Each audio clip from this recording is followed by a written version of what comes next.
Assalamualaikum warahmatullahi wabarakatuh. Yang terhormat Ibu Nur Laila Yuliani dan teman-teman yang sedang berbahagia.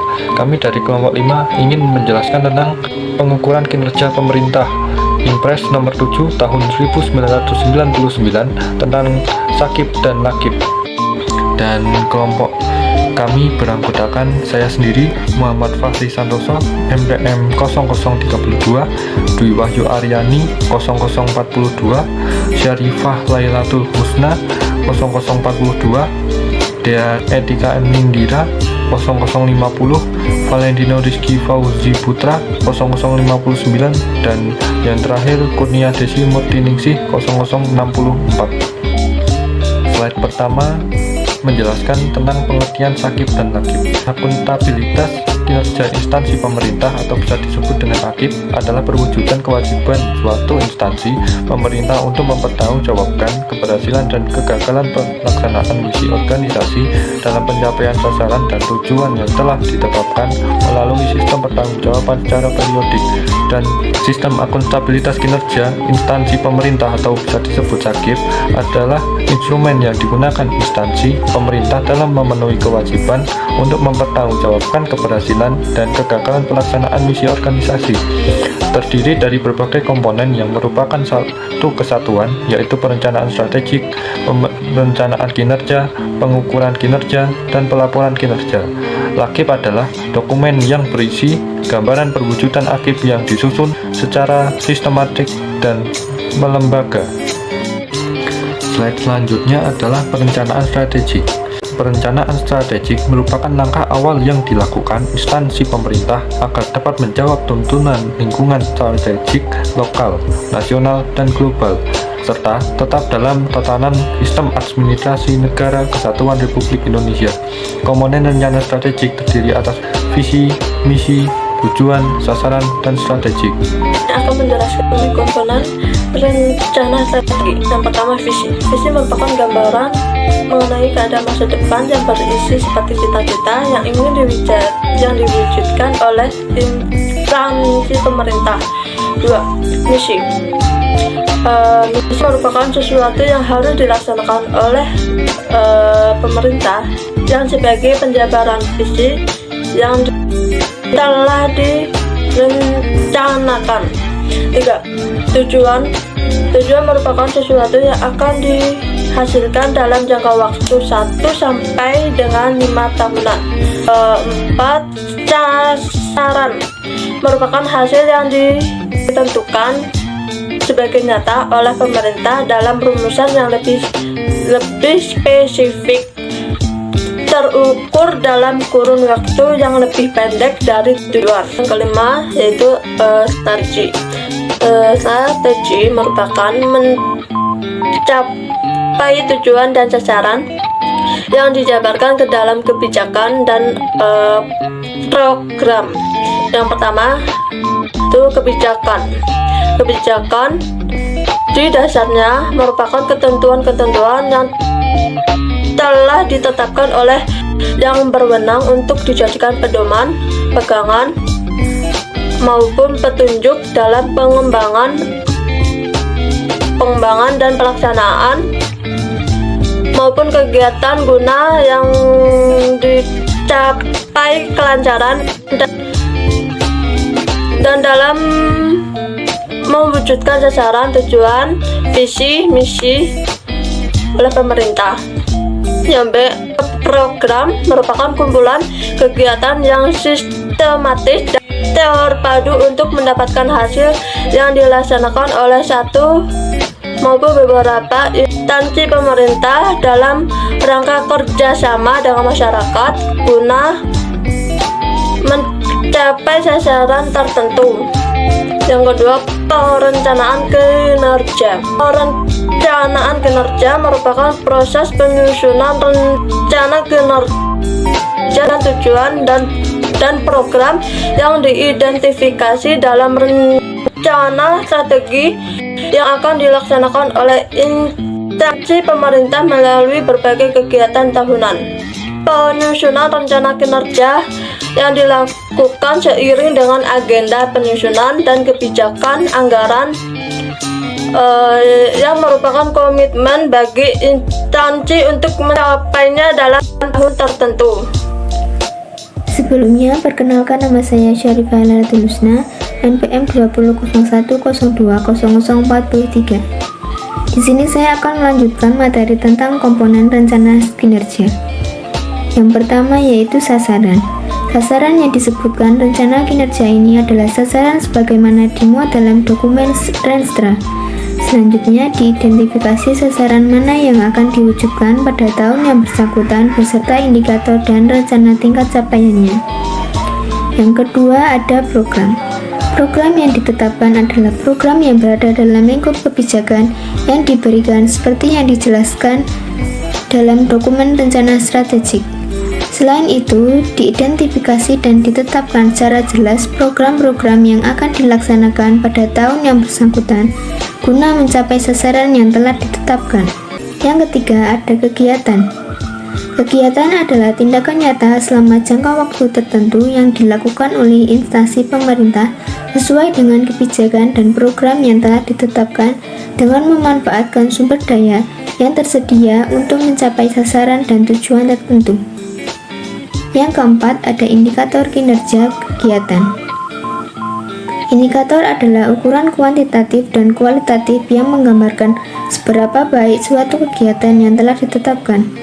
Indikator kinerja kegiatan yang akan ditetapkan dikategorikan ke dalam kelompok 1 masukan, 2 keluaran, 3 hasil, 4 manfaat, dan yang kelima dampak. Yang selanjutnya yaitu pengukuran kinerja. Pengukuran kinerja digunakan sebagai dasar untuk menilai keberhasilan dan kegagalan pelaksanaan kegiatan sesuai dengan sasaran dan tujuan yang telah ditetapkan dalam rangka mewujudkan visi dan misi instansi pemerintah. Pengukuran dimaksud merupakan hasil dari suatu penilaian yang sistematik dan didasarkan pada kelompok indikator kinerja kegiatan yang berupa indikator-indikator masukan, keluaran, hasil, manfaat, dan dampak. Selanjutnya yang keempat yaitu pelaporan. Saya Etika Nindira, NPM 2001020050 akan melanjutkan presentasi dari rekan saya. Yang selanjutnya yaitu kerangka pengukuran kinerja. Pengukuran kinerja dilakukan dengan menggunakan indikator kinerja kegiatan.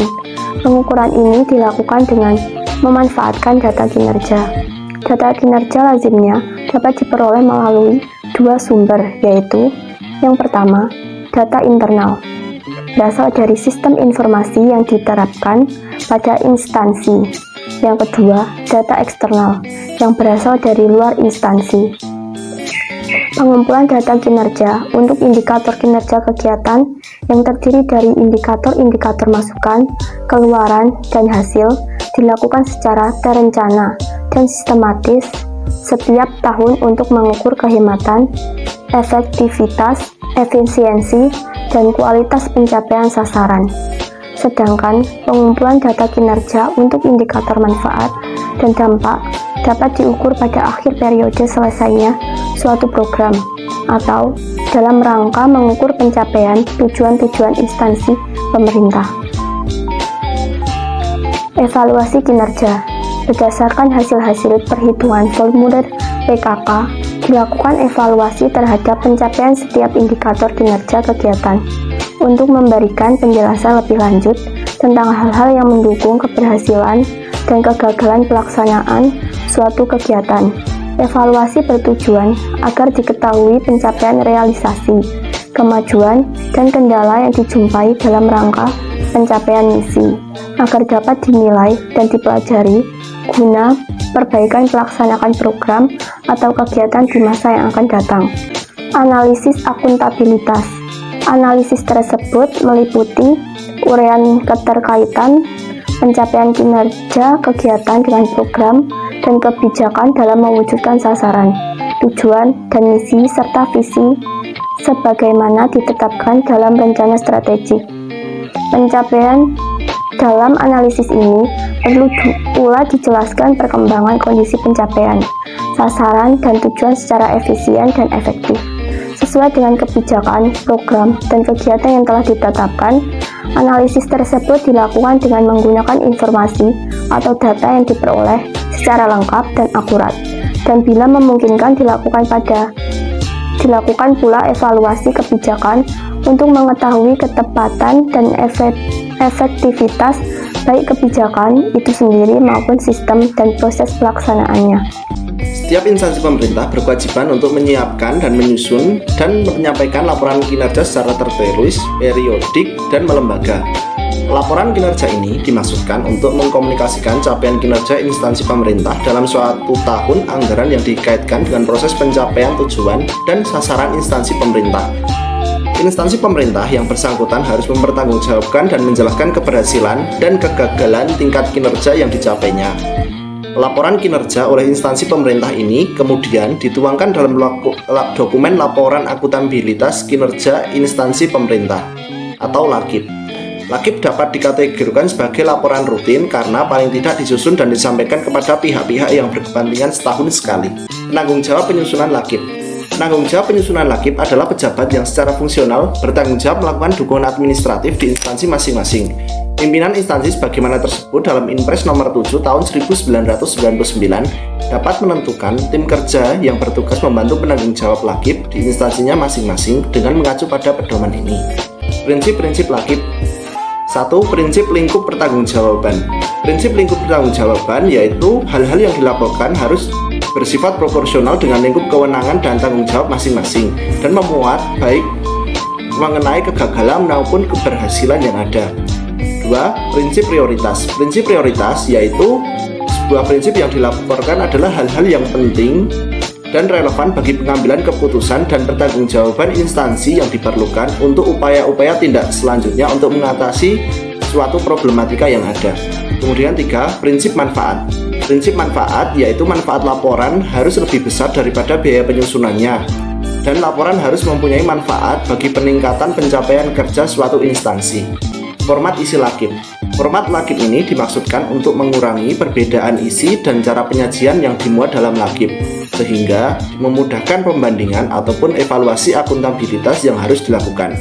Format laporan akuntabilitas kinerja instansi pemerintah minimal terdiri atas ikhtisar eksekutif yaitu 1.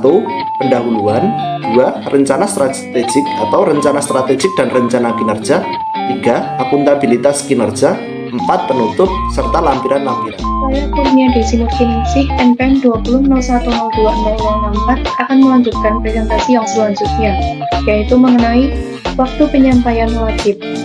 Penyusunan LAKIP harus dilandasi dengan pengertian dan kesadaran bahwa laporan akan dapat bermanfaat bagi terwujudnya kepemerintahan yang baik, pemerintahan yang bersih, dan produktivitas di lingkungan instansi pemerintah. Mengingat LAKIP merupakan media pertanggungjawaban dan juga menjadi bahan evaluasi untuk menilai kinerja instansi pemerintah, maka LAKIP harus dibuat secara tertulis dan disampaikan secara periodik. LAKIP tersebut harus disampaikan selambat-lambatnya 3 bulan setelah tahun anggaran berakhir. Yang selanjutnya yaitu mekanisme pelaporan. Adapun mekanisme LAKIP adalah sebagai berikut. A. Setiap pemimpin departemen atau LPND, pemerintah daerah, satuan kerja atau unit kerja di dalamnya wajib membuat laporan akuntabilitas kinerja secara berjenjang serta berkala untuk disampaikan kepada atasannya. B. LAKIP tahunan dari tiap departemen atau LPND. Masing-masing menteri atau pemimpin LPND menyampaikan kepada Presiden dan Wakil Presiden dengan tembusan kepada Menteri yang bertanggung jawab di bidang pendayagunaan aparatur negara atau PAN, serta Badan Pengawasan Keuangan dan Pembangunan atau BPKP. C. LAKIP tahunan dari setiap pemerintah provinsi disampaikan kepada Presiden atau Wakil Presiden dengan tembusan kepada Menteri Dalam Negeri, Menteri yang bertanggung jawab di bidang PAN, dan Kepala BPKP. Yang selanjutnya yaitu D. LAKIP tahunan pemerintah kabupaten atau kota disampaikan kepada Presiden atau Wakil Presiden dengan tembusan kepada Menteri Dalam Negeri, Gubernur atau Kepala Pemerintah Daerah Provinsi, dan Kepala Perwakilan BPKP. E. Kepala BPKP melakukan evaluasi terhadap Lakip dan melaporkan hasilnya kepada Presiden melalui Menteri yang bertanggung jawab di bidang PAN dan salinannya kepada Kepala Lembaga Administrasi Negara atau LAN. F. Kepala LAN melakukan kajian dan penilaian terhadap perkembangan pelaksanaan sistem akuntabilitas dan kinerjanya, serta melaporkannya kepada Presiden melalui Menteri yang bertanggung jawab di bidang PAN. Slide selanjutnya yaitu value for money. Sektor publik sering dinilai sebagai sarang inefisiensi, pemborosan, sumber kebocoran dana, dan institusi yang selalu merugi, sehingga sektor publik dituntut untuk memperhatikan value for money dalam menjalankan aktivitasnya. Slide selanjutnya yaitu elemen utama value for money. Yang pertama yaitu ekonomi, merupakan perbandingan input dengan input value yang dinyatakan dalam satuan moneter. Yang kedua yaitu efisiensi, yaitu pencapaian output yang maksimum dengan input tertentu atau penggunaan input yang terendah untuk mencapai output. Efisiensi merupakan perbandingan output input yang dikaitkan dengan standar kinerja atau target yang telah ditetapkan. Yang terakhir yaitu efektivitas, yaitu tingkat pencapaian hasil program dengan target yang ditetapkan. Secara sederhana, efektivitas merupakan perbandingan outcome, dan output. Di sini akan menjelaskan mengenai elemen-elemen yang sudah dibahas oleh kelompok kami, yaitu elemen-elemen yang menurut ahli. Yang pertama, keadilan dan distribusian yang merata.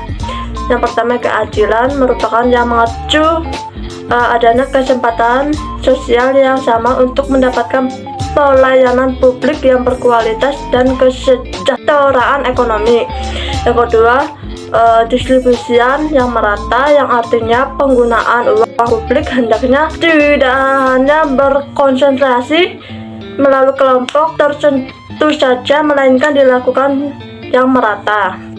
Analisis value for money dapat tercapai apabila organisasi yang menggunakan biaya input yang paling kecil untuk mencapai output yang optimum dalam rangka tujuan organisasi. Kampanye implementasi konsep value for money pada akuntansi pemerintah yang dilakukan seiring dengan meningkatkan tuntutan akuntabilitas publik dan melaksanakan good governance. Implementasi konsep ini diyakini dapat memperbaiki akuntabilitas akuntansi pemerintah dan memperbaiki kinerja akuntansi pemerintah. Manfaat dari implementasi konsep value for money pada organisasi sektor publik. Yang pertama, ada meningkatkan efektivitas pelayanan publik dalam arti pelayanan yang diberikan tepat sasaran. Yang kedua, ada meningkatkan mutu pelayanan publik. Yang ketiga, ada menurunkan biaya pelayanan publik karena hilangnya inefisiensi dan terjadinya penghematan dalam penggunaan input. Yang keempat, ada alokasi belanja yang lebih berorientasi pada kepentingan publik. Dan yang terakhir, ada meningkatkan kesadaran akan uang publik atau public cost awareness sebagai akar pelaksanaan akuntabilitas publik. Materi ke-6, ada indikator kinerja dan pengukuran value for money. Hal-hal yang memerlukan dalam mekanisme untuk menentukan indikator kinerja. Yang pertama, sistem perencanaan dan pengendalian. Sistem perencanaan dan pengendalian meliputi proses, prosedur, dan struktur yang memberi jaminan bahwa tujuan organisasi telah dijelaskan dan dikomunikasikan ke seluruh bagian organisasi dengan menggunakan rantai komando yang jelas yang didasarkan pada spesifikasi tugas pokok dan fungsi, kewenangan, serta tanggung jawab. Yang kedua, spesifikasi teknis dan standarisasi. Kinerja suatu kegiatan program dan organisasi diukur dengan menggunakan spesifikasi teknis tersebut dijadikan sebagai standar penilaian. Yang ketiga, kompetensi teknis dan profesionalisme. Untuk memberikan jaminan terpenuhnya spesifikasi teknis dan standarisasi yang ditetapkan, maka diperlukan personel yang memiliki kompetensi dan profesional dalam bekerja. Yang keempat, mekanisme ekonomi dan pasar. mekanisme ekonomi dan terkait dengan pemberian penghargaan dan hukuman yang bersifat finansial, sedangkan mekanisme pasar terkait dengan penggunaan sumber daya yang menjamin terpenuhnya value for money. Yang kelima, mekanisme sumber daya manusia. Pemerintah perlu menggunakan beberapa mekanisme untuk memotivasi stafnya untuk memperbaiki kinerja personal dan organisasi. Pengukuran value for money. Tujuan yang dikehendaki oleh masyarakat mencangkup pertanggungjawaban mengenai pelaksanaan value for money, yaitu ekonomi, dalam pengadaan dan alokasi sumber daya, efisien dalam penggunaan sumber daya, dalam arti penggunaannya diminimalkan dan hasilnya dimaksimalkan, serta efektif dalam arti mencapai tujuan dan sasaran. Indikator kinerja yang ideal harus terkait pada efisiensi biaya dan kualitas pelayanan. Sementara itu, kualitas terkait dengan kesesuaian dengan maksud dan tujuan, konsistensi, dan kepuasan publik. Kepuasan masyarakat dalam konteks tersebut dikaitkan dengan semakin rendahnya komplain dari masyarakat. Pengembangan indikator value for money. Peranan indikator kinerja adalah untuk menyediakan informasi sebagai pertimbangan untuk pembuatan keputusan. Indikator value money. 1. Indikator alokasi biaya atau ekonomi dan efisiensi. Indikator efisiensi ini menggambarkan bagaimana hubungan antara masukan sumber daya oleh suatu unit organisasi, misalnya staf, upah, dan biaya lain-lain, serta pengeluaran yang dihasilkan. Indikator tersebut memberikan informasi tentang konversi masukan menjadi keluaran, yaitu efisiensi dan proses internal. Kemudian 2, indikator kualitas pelayanan atau efektivitas. Indikator efektivitas menggambarkan jangkauan akibat dan dampak outcome dari keluaran output program dalam mencapai tujuan program. Semakin besar kontribusi output yang dihasilkan terhadap pencapaian tujuan atau sasaran yang ditentukan, maka semakin efektif proses kerja suatu unit organisasi maupun perusahaan. Indikator efektivitas biaya. Indikator efektivitas biaya merupakan kombinasi informasi dan efektivitas dan memberikan ukuran kinerja bottom line yang dalam sektor publik analog dengan pelayanan masyarakat.